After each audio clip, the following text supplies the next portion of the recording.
It used to be a high-end, state-of-the-art technology, but now industry experts say a 3D printer could become a common household item. Online security expert David Papp joins us this morning with more. Good morning, David. Good morning. Thanks for coming in today. Yeah, you bet.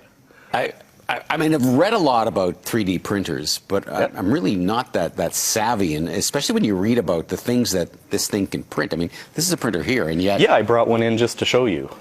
This is a simple consumer model that somebody could have at their home for a few $100s. So, I mean, I've heard that you can print guns, you can print a gun, you can print a car, Yep. you can print a heart. You can print a heart, yeah. What can this thing print? This is not printing a car, this thing. No, so what it all comes down to is filaments. So in this case, the typical one that you've always, you see around is plastic, PLA or ABS plastic. So this filament is fed into the little nozzle, the little extruder. It heats it up, and it's basically melting it and layering it on into a design. And it does it very slowly, layer by layer by layer. It goes up, does another layer, goes up, does another layer. Now, of course, we're getting into some fancy ones, as you pointed out. So we can print things like pastries. What? Food, yeah, absolutely. You can print edible things. Edible things. NASA put out a competition recently to print a pizza. Because the astronauts did it for a request, and a company successfully prints a pizza.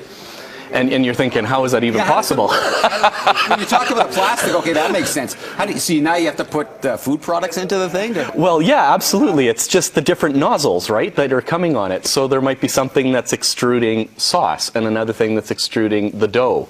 And so you are getting, do you remember that movie, Apollo 13? Yes. Where they had a problem. The CO2 scrubbers were offline, Yes. and it was like a round peg in a square hole kind of problem. So they lay everything down on the table and they say, guys, we got to solve this. That's no longer the case, Mike. You just beam up whatever it is that you need for parts and they print it. That's because you can print metal, you could print tools, you could print a bolt, you could print anything. So you could print car parts? You can print a car. So there is a car that was printed recently called the Strati. A typical North American car has 5,000 parts. This one only has 15. And so it's going to come, Mike, where we're going to be able to custom order our own car.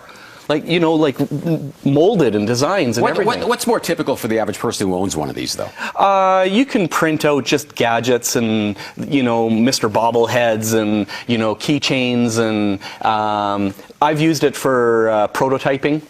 You can print all sorts of stuff in plastic, and it's solid plastic. Like and there's free designs on the internet, Mike. I mean, you go to these websites and you just download it. Like you said, unfortunately, some of it, like guns and stuff, the problem there is they tend to explode in your hand. Oh, well, of course. I mean, it's not made for that kind of strength. And the cost of these things that you'd be downloading typically, I mean, is it going to get to the point where you go, okay, do I shop for this and buy it whole, or do I actually make it myself with a 3D printer? Like, is it cost prohibitive at this point? It's still cheaper to go and buy. But there's, you know, the novelty of being able to print it yourself. And it's slow. It's very slow, Mike. So where do you see this going in the future? Right now, it's doing fantastic things for, you know, prototyping, for being able to come up with new ideas and trying things.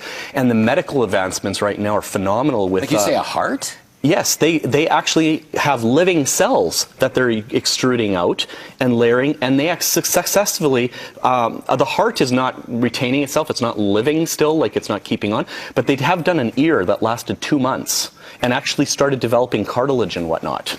Wow. Like, it's unbelievable where this is going. There's a company in Singapore that sells a living tissue printer for like $3,000. Wow. A few years down the road, it's going to be unbelievable what this thing's going to be able to do. Thank you, Dave. You can follow David on Twitter or check out his blog. We've got the information up there for you. Of course, Twitter handle is @DavidPapp. We continue right after the break here on Global News Morning. Please stay with us.